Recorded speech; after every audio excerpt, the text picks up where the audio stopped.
بسم اللہ الرحمن الرحیم۔ نہج البلاغہ، نہج بلندی کو اور بلاغہ فصاحت کو کہتے ہیں۔ نہج البلاغہ یعنی فصاحت و بلاغت کی بلندی۔ آخر کس نے لکھی ہے یہ کتاب؟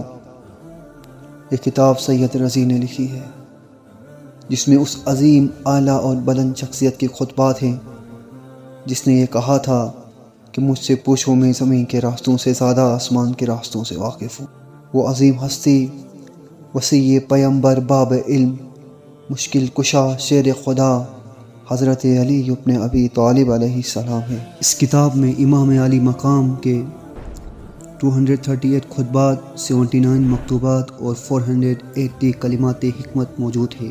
نہج البلاغہ میں توحید، آخرت، عدالت، رسالت، اخلاقیات، فلسفہ، امامت، سیاست، علم، عرفان اور بہت سارے موضوعات شامل ہیں جن کو امام علی مقام نے فصاحت و بلاغت سے بیان کیا ہے۔